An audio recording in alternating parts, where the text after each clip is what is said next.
So I was having coffee with a friend the other day. Let's call her Sarah. Mm-hmm. Super smart, successful, funny, and she's been navigating the dating scene for years now. Oh, I think I know where this is going. Yeah. And she was really venting, stirring her latte, way too hard. She goes, I just don't get it. It's a wasteland out there. All I want is a decent guy. The classic list. Exactly. Someone kind, can hold a conversation, emotionally stable, has his life together, and, someone she's actually attracted to. She's like, is that honestly too much to ask? And on the surface, it sounds completely reasonable. Totally. Who wouldn't want those things? It's like the baseline for a good partner, right? Yeah. Her frustration felt so justified. You hear about the man session, all that stuff.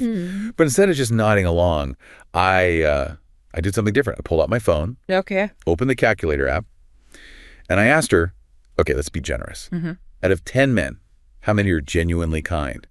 Putting numbers on it. Yeah. She kind of blinked, What? I don't know, maybe 6. So I type it in. Okay. I say, and how many have good communication skills?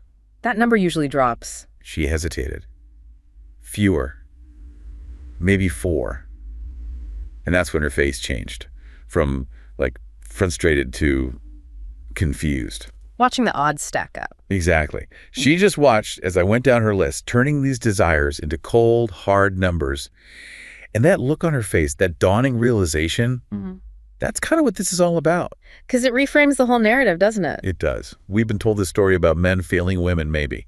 But what if, all along, it's actually been, a story about math? A statistical challenge hiding in plain sight. Precisely. And that's the core question we're really digging into today. We're taking a deep look at how our personal expectations, what Sarah wants, what we might want. How that connects with these huge demographic shifts happening all around us. Right, and the psychology of modern relationships, especially with dating apps and all that. And the very real economic forces that are shaping our lives, whether we realize it or not. Yeah, we're connecting the dots. Individual frustration meet broad societal change. We've got some really insightful stuff to guide us. So let's unpack this. Because the implications, they're not just personal. They're rippling out, affecting marriage, families, even birth rates.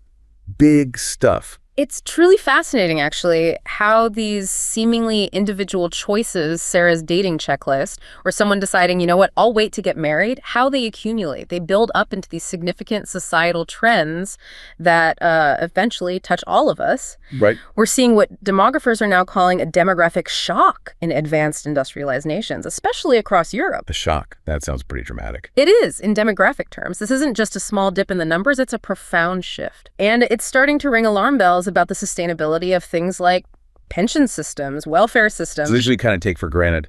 Exactly. It's been a sort of quiet crisis brewing for years. Demographers saw it coming. But it's only now, when economists and politicians are really feeling the pinch on these critical systems, that the alarm bells are getting louder for everyone else. So this quiet crisis, what are the clearest signs? Where can you actually see this demographic shock happening right now? Well, one of the most obvious signs, and you see this across many developed countries, is the rising age of marriage. People getting married later. Much later. For both men and women, the median age for a first marriage has climbed significantly. In many places, over half of all first marriages are now happening after age 30. Wow, over half after 30. That's a big change from, say, our parents' generation. A fundamental change in the life course, really. And instead of marrying earlier, many young adults are choosing to cohabitate first. Living together. Right. They often see it as a test drive for the relationship. Check compatibility, iron out the kinks before the big commitment. Makes logical sense. Try before you buy. Sort of. It seems logical, yeah. But interestingly, historical research paints a slightly counterintuitive picture. Studies actually indicate that cohabiting before marriage is often linked to a higher probability of divorce later on, not lower. Really?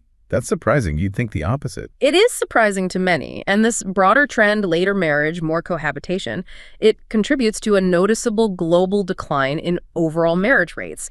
You see it clearly in places like Europe and the US. It's a real restructuring of how people form partnerships. Okay, so that's a big shift just in partnership formation itself. But I guess these decisions about marriage must also have a knock-on effect on families, like having kids. Oh, absolutely. Huge knock-on effect. Beyond just marriage trends, Europe's population is grappling with seriously low fertility rates. Right, you hear about that. The total fertility rate, the TFR, which is basically the average number of children a woman is expected to have in her lifetime, it's plummeted. The average across Europe is hovering around 1.4 now. 1.4? Yeah. What does that mean in real terms? Like, what's needed to keep a population stable? Well, replacement level fertility, where a population sustains itself without immigration, is generally considered to be around 2.1. So 1.4 is significantly below that. Wow. And this 1.4 figure, it was considered almost unimaginable just a few years back. In some areas, it's even lower down, around 0.8 or 0.9. That's incredibly low for any large population. 0.8, that sounds like, well, like the population is shrinking fast. Exactly. This dramatic, sustained drop in fertility leads directly to intense and rapid aging. Individuals are older, families are older, and entire populations, including the workforce, are aging quickly. And the workforce aging, yeah, that connects back to the pension systems you mentioned. Precisely. The primary concern isn't just about having fewer young people around, it's deeply economic. It's about the sustainability of those pension systems. Many operate on a pay-as-you-go model. Meaning today's workers pay for today's retirees. Correct. So when you have drastically fewer young people entering the workforce and a rapidly shrinking aging labor pool, well, the financial strain on these systems becomes immense. It could lead to serious solvency crises down the road. That sounds pretty grim. The calculations are sobering. If these extremely low fertility levels, say a TFR below 1.3 or 1.2, persist for maybe 70 or 80 years, some models suggest population decline could hit a kind of point of no return. A point of no return. Yeah. That's a heavy thought. And speaking of time, you mentioned women delaying pregnancy, too, alongside delaying marriage. Yeah. What are the biological facts there? Yes, that's a crucial piece often missed in the wider conversation. The median age for women having their first child is now well into the late 20s, often over 28. And many aren't even trying to conceive until after 30. Right. The important thing to understand biologically is that female fertility doesn't just suddenly fall off a cliff at 35 like some people think. It actually begins a gradual but significant decline starting in the late 20s. Late 20s. Okay, not just 30s. Exactly. So this biological reality means that for those who delay starting a family, conception can just become inherently more difficult than they might expect. It adds another layer of complexity to family planning. Okay, so fewer people marrying later, delaying kids, having fewer kids. Mm-hmm. How does this reshape society beyond just the numbers? Does it change, like, our communities, how we interact? It absolutely does. The ripple effects go much further, impacting social cohesion and even how we define the family unit itself. How so? Well, research consistently shows a positive link between marriage and community involvement. Married people tend to be more likely to volunteer locally, go to community meetings, interact with new people, fostering stronger social ties. Okay, so more connected. Generally, yes. So logically, a broad decline in marriage rates could weaken that overall social fabric. Communities might feel less connected, less engaged over time. Interesting. And the family unit itself, you said that's evolving too. Profoundly. If you look at, say, the Nordic countries, historically, there's been a noticeable shift. Families were once very child-oriented, then they became more couple-oriented. Okay. But increasingly, we're seeing a move towards more individual-oriented families, where children's rights are seen almost like any adult's rights, reflecting a huge emphasis on individual autonomy within the family. Wow. That's quite different. Is that everywhere in Europe? Oh, no, not at all. There are stark contrasts. Think about births outside of marriage. Back in 1999, Italy had very few, maybe 9%, very traditional norms. Right. But compare that to France at 40% or Sweden over 55% even back then. It just highlights the very different cultural attitudes towards marriage and having children, even within Europe. Yeah, huge differences. And across the EU, consistently, the average age for a woman's first child keeps rising, which reflects these changing fertility patterns, but also, the changing roles of women prioritizing education careers before starting families. So faced with all this aging populations, falling birth rates, changing families, what are governments actually doing or trying to do? It sounds like a massive ship to try and turn around. It is an enormous challenge. And yes, governments are grappling with it. There's a big policy debate going on. Should the focus be on supporting the traditional family unit or more on individual choice? What's the argument for supporting the family unit? Many argue it's crucial not just for individual well-being, but for boosting that social cohesion we talked about. They see the family as foundational, but approaches vary wildly. Different European countries have quite distinct family policy models. Like what? Give me an example. Okay, take the Scandinavian model, Sweden, for instance. Hmm. Big emphasis on gender equality, children's rights. They have robust social measures for work-life balance, like very generous parental leave for both moms and dads. Right, I hear about that. Then there's the Francophone model, like France. They use more explicit social policies, significant cash transfers, lots of services specifically aimed at helping women balance careers and family.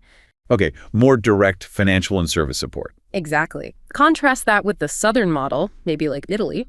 Historically, they've been more non-interventionist. This often means fragmented policies and a much greater reliance on the family itself, on family solidarity for care duties, like looking after kids or elderly parents. Less state support, more family responsibility. So, very different philosophies. But what does the research say actually works? What might actually help encourage family growth or support these shifts? Well, one critical aspect that research suggests is effective is financial support for children, things like family allowances. Money for having kids. Yes, but it's not just about the cash aid itself. These policies serve a deeper purpose. They help foster a kind of collective conscience that views raising children as a societal good, not just a private choice. Framing it as something that benefits everyone. Precisely. It helps reduce the financial inequality between couples who have kids whose children will, remember, eventually fund those future pensions in a pay-as-you-go system, and those who don't have kids. It acknowledges raising the next generation is vital for society. That makes sense. What else is being proposed? Some experts go further, suggesting we almost need a cultural revolution, a shift where society views both work and having children as a kind of collective duty, especially now women's professional standing is, secure and established. A collective duty. Yeah. That's strong language. It is. And to actually raise fertility back towards more sustainable levels, maybe around 1.7 or 1.8 TFR, the proposed policies are pretty comprehensive. Like? Things like large family allowances, especially targeted at the third and fourth child, to really incentivize larger families and prevent child poverty, making labor markets much more flexible so parents can leave and return to work easily without derailing their careers. The off-ramp, on-ramp idea. Exactly. Also, encouraging earlier procreation, because realistically, if you have your first child after 30, the biological and social window often just isn't there for a third or fourth. It limits family size. Right. And finally, lightening the care burden, especially for women in their 40s and 50s who are often sandwiched between raising their own kids and caring for aging parents, maybe through more intergenerational cooperation or support. So it's a whole suite of changes needed, really. Cultural, financial, structural. Absolutely. The goal is to create an environment where having children isn't just a personal lifestyle choice, but a supported, valued contribution that everyone understands is necessary for the long haul. That is a lot to take in. It really underscores the complexity. So the big picture implication here, we're talking fundamental changes in how we live, how families form, who supports them, and governments are just trying to figure out how to steer this massive ship. These aren't abstract ideas. They hit right at the core of our society's future stability economically and socially. They really do. Now, let's pivot a little, because this connects directly back to my friend Sarah and that coffee shop conversation. That moment with the calculator. The math moment. The math moment. Yeah. That realization that what feels so reasonable individually can become, well, a statistical miracle when you add it all up.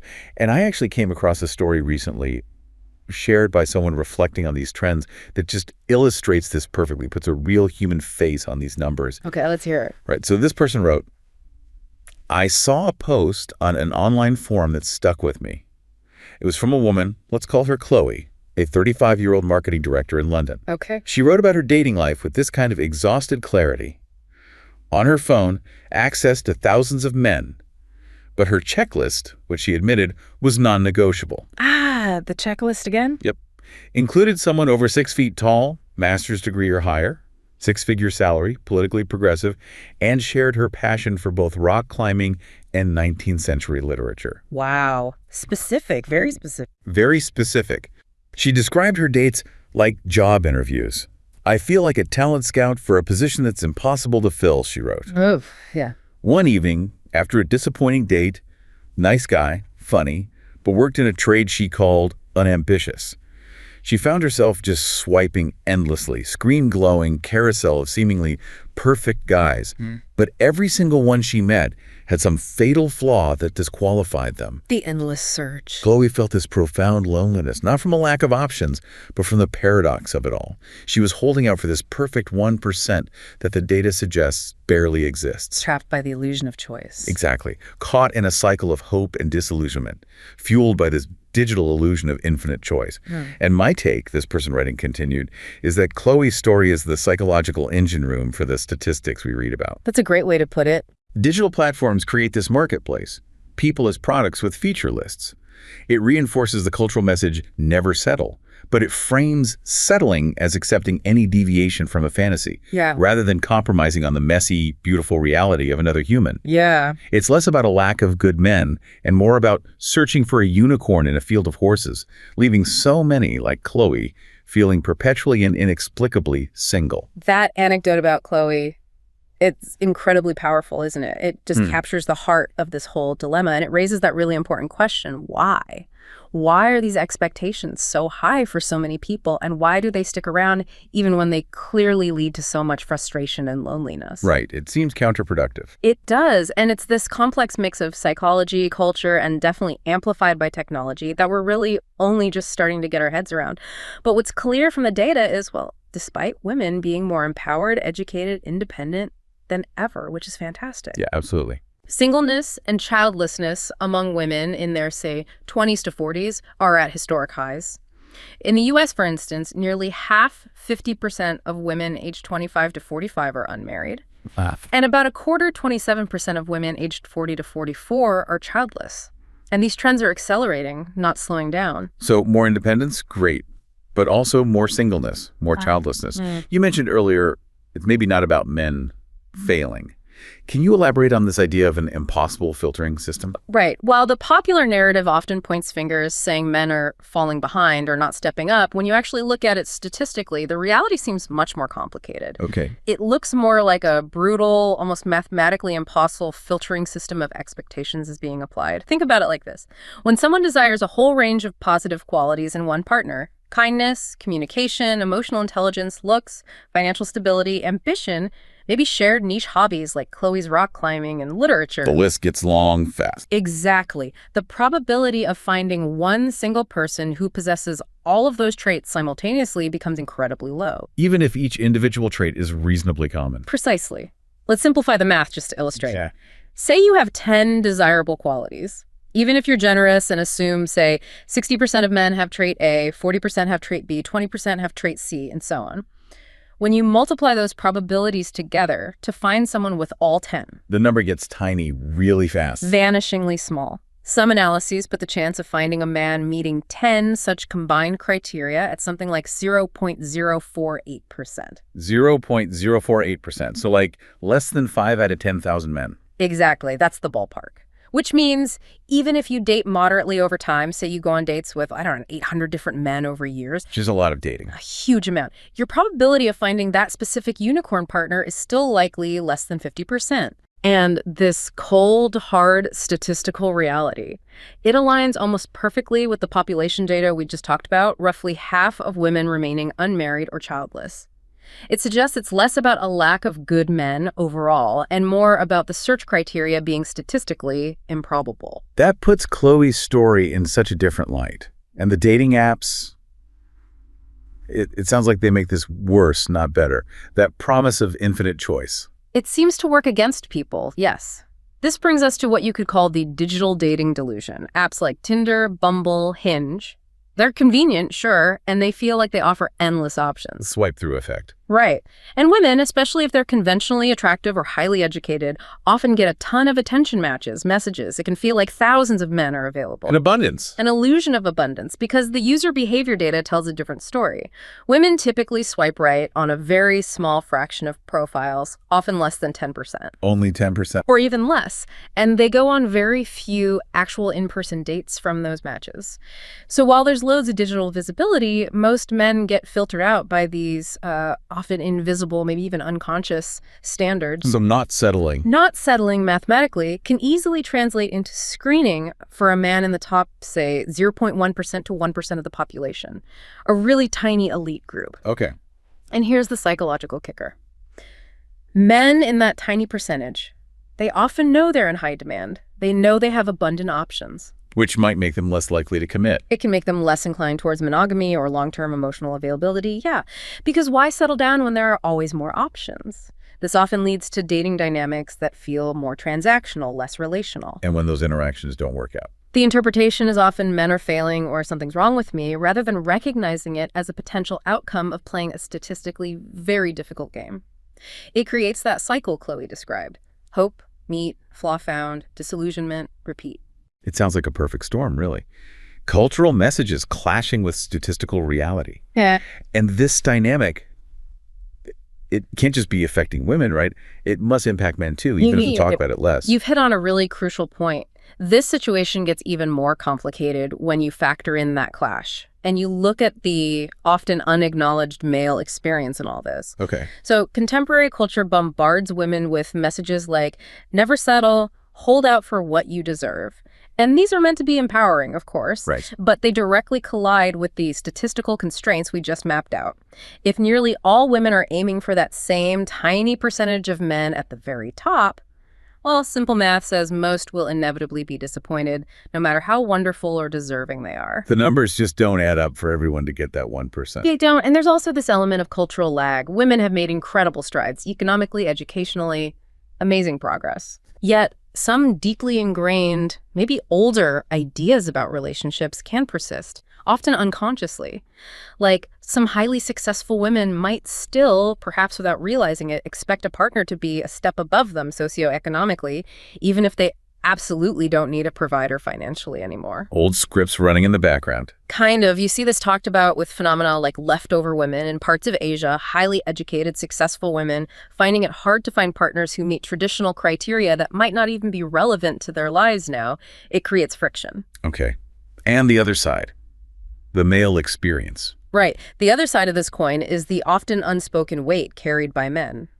Society tends to celebrate the outcomes of traditional masculinity, the provider, the protector, the leader, but it rarely acknowledges the costs involved in becoming and being those things. What kind of costs? Men are often measured by their output, what they earn, build, protect. Your salary can feel like your worth, showing vulnerability. That can feel dangerous, like a weakness you can't afford if everyone expects you to be the rock. Huge pressure. Immense.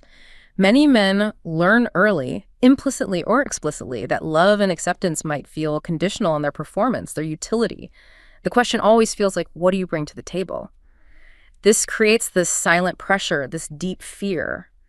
If I stop providing value, do I stop mattering? That's heavy. And how does that pressure show up in their lives? It often leads to what you might call silent sacrifices. Men working jobs they hate for decades to support a family, staying in toxic workplaces because they can't risk losing the income, taking physical risks others wouldn't, often without complaint because that's the expectation. Endure silently. Exactly. And if a man does struggle, if he burns out, if he breaks down, society's response can be pretty unsympathetic. Try harder. Real men don't give up. This expectation to just withstand anything without complaint, it's profoundly exhausting, emotionally draining. Can you imagine? And this exhaustion, this relentless pressure, it can lead some men to just step back entirely, to choose solitude, peace, over the constant, often unacknowledged pressure cooker of performing in a relationship. Opting In a way, the quiet thought many men might carry but rarely say out loud is something like, I gave everything I had, nobody seemed to notice until I stopped, and when I stopped, I was just seen as failing. It points to a deep need for recognition, for compassion that's often missing. So it's not just the numbers, is it? It's the emotional toll, the psychological weight of these expectations and narratives on everyone involved. If this is the landscape, what does a path forward look like? How can people navigate this? Well, the path forward individually probably involves a fundamental shift in perspective. How so? Maybe prioritizing core values in a partner, kindness, respect, shared vision over a long checklist of often superficial traits that just create that statistical unicorn. Focusing on what really matters long term. Right. Recognizing that initial perfection is actually super rare, but growth within a relationship. That's right. common and incredibly valuable. Life's about evolving. Partnerships evolve too. Accepting imperfection and growth. And accepting necessary trade-offs.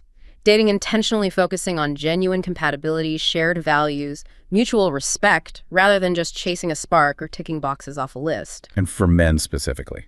Building better support systems is absolutely crucial. Seeking help when needed, finding spaces for honest conversations without judgment, and maybe redefining strength to include the courage to be vulnerable, to ask for help. Moving beyond the silent endurance model. Exactly. Recognizing that men need robust emotional support and compassion too, and that their contributions, often made silently and at great personal cost, really do matter and deserve to be seen and appreciated. It really is a tricky dance, isn't it? You've got this powerful cultural push, independence, high ideals crashing against cold, hard statistics, and then layered on top these quiet, often unacknowledged struggles men are facing too. It really makes you wonder how we got here and what the wider ripples are beyond just dating. Indeed. And if we connect all this back to the bigger picture, these trends, they're not just about romance or personal fulfillment. They have profound systemic economic consequences. They influence everything from the housing market to how our entire social support systems function. It's all interconnected. Okay, economic consequences. The cost of raising a family feels like an obvious starting point there. What are we seeing? Well, the cost is rapidly mounting in developed nations. It's a huge hurdle. Just look at childcare. The average cost has jumped over 30% just since 2019. 30%? That's massive. It's an astronomical expense for many families. And crucially, these economic burdens aren't shared equally. Women in particular take a big financial hit when they start a family. How so? Research consistently shows that a huge chunk, up to 80% of the gender pay gap, is directly linked to women becoming parents. The motherhood penalty. 80%, wow. Yeah. It makes it incredibly difficult for college-educated women, often in demanding careers, to really balance professional ambitions with the sheer financial and time costs of family life. These financial realities are a massive factor in decisions about partnership and having kids, pushing many to delay or just opt out. And these choices delaying marriage, fewer kids, you said, they affect housing too. How does that work? They directly influence housing demand and affordability. Fewer families forming, smaller families. It changes who needs what kind of housing and what they can pay. We see this in the huge number of households facing serious housing cost burdens. People spending too much on rent or mortgage. Way too much. Back in 2019, tens of millions of renters and homeowners in the U.S. were spending over a third of their income on housing. For the lowest income renters, it was much worse. The vast majority were cost burdened, spending over half their income just on housing. Living on the edge. Absolutely. And the pandemic just made it worse, hitting lower income households and households of color hardest, revealing deep systemic inequities. So it's not just high prices, but uneven impact. And buying a home, that dream feels further away for many too, right? Definitely. Home prices have absolutely soared, more than doubled since 2000. Land prices are up significantly too. Meanwhile, housing supply is often tight. Why is that? Shortages of construction workers play a role. Plus, there's been a shift towards building bigger, more expensive single-family homes, even though average household sizes aren't really growing that much. So there's a lack of smaller, more affordable starter homes. Missing middle housing. Exactly. And getting a mortgage is harder, too. Credit conditions are tighter. Median credit scores for new mortgages are at record highs. Raising the barrier to entry. Right. And unfortunately, significant racial disparities persist. Loan denial rates are much higher for Black applicants than white applicants, for example. This contributes to a widening Black-white homeownership gap, the biggest it's been in decades. It reflects these long-lasting impacts of historical policies, structural inequality on who gets to build wealth. These aren't just numbers, they're huge barriers for millions. It's easy to get lost in the stats, but hearing how they play out in real lives, does anything come to mind that really brings this home? Yes, actually. I remember reading an anecdote on an online forum for dads, a Dad It forum. Really stuck with me. Oh, yeah. It was a 29-year-old father, married 3 years, 2-year-old daughter. He was venting. working 60, 70 hours a week as a foreman for a crane company, making over 6 figures, good money, right? Yeah, sounds successful. 2-hour commute each way. He said he was selling his soul to the company, loved the job itself, but he'd given up every single hobby to save money. His wife earned about a quarter of his income and, his words, spent it all on nonsense each week. Yeah, tension's there. Big time. They couldn't afford their apartment after the baby came, so they moved in with her mother and sister. He described it as utter hell. Felt like it was them against me. He's doing everything, working crazy hours, coming home, taking out trash, folding laundry, trying to play with his daughter, getting his wife snacks, completely exhausted, and just getting complaints, no appreciation. Oof. That sounds incredibly draining. And the kicker, his wife loved living there with her mom and sister. He didn't think she'd ever want to move out. His 6-figure salary wasn't enough for them to afford their own place comfortably, and the stress was tearing him apart. Wow. That really shows how these big economic trends, housing costs, wage pressures, hit people right where they live, impacting relationships, mental health, even when someone is technically making good money. Exactly. It cascades down into the most intimate parts of life. And finally, thinking even bigger picture, we have to consider the long-term sustainability of those pension systems again and the future workforce. Back to the demographics. Right. Because those declining birth rates, they have direct, serious implications for pay-as-you-go pensions. Fewer young workers means fewer contributions supporting a growing number of retirees. It's a generational imbalance. A ticking clock, almost. It feels like it, and it challenges the entire labor force, which is aging rapidly and potentially shrinking. That could mean labor shortages, less economic dynamism down the line. So what's the answer there? Well, fundamentally, for a society and economy to stay viable, both work and having children need to be collectively valued and supported. Policies have to figure out how to adequately support couples who do choose to have kids, because those kids are the future tax base, the future workforce. Without that balance, the economic consequences just keep mounting, potentially threatening the foundations of our societies. It's absolutely clear that these things we think of as deeply personal choices, who we partner with, if and when we have kids, they are completely intertwined with the biggest economic and societal challenges we face. It's like this incredibly complex puzzle. Every piece affects every other piece, and the picture just isn't quite coming together like it used to. Individual desires, national solvency, the connections are just undeniable. Absolutely undeniable. This whole deep dive today, it really feels like pulling back a curtain, doesn't it?